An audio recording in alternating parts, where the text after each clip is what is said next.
So I forked out a bit of money and got another Cycas Revoluta. These are one of my favourite plants. I like to keep them outside. I don't like to keep them indoors. I don't agree that they should be kept in like indirect sunlight. I don't think they grow that well.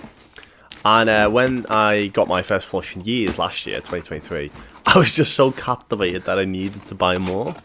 So I went ahead and bought another one, as you can see in this unboxing. And yeah, it's going to go in the greenhouse. It's going to go in a raised planter, wooden planter. Very well drained. And they're going to be outside, like, fine. Obviously, it's in the greenhouse, but it's an unheated one, only heated if it's extremely cold, which very rarely is, to be fair. Yeah, so it's going to go outside with my other four. I think I have four in total now, maybe five.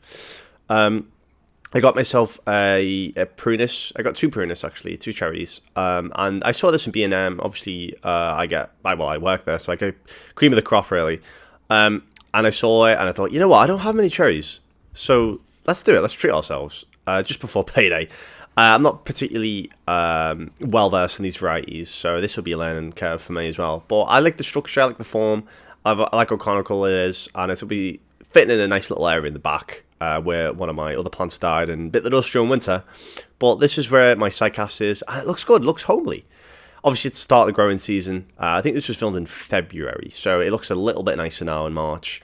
And yeah, things are looking good.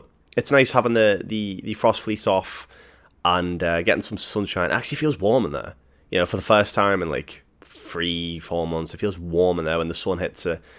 And everything's good. Like, after the year of 2023, nightmare year.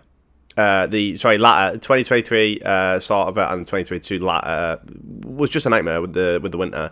So it's nice seeing things get through winter, and just wanted to update you guys to show you how things are thriving, and I can't wait for the growing season.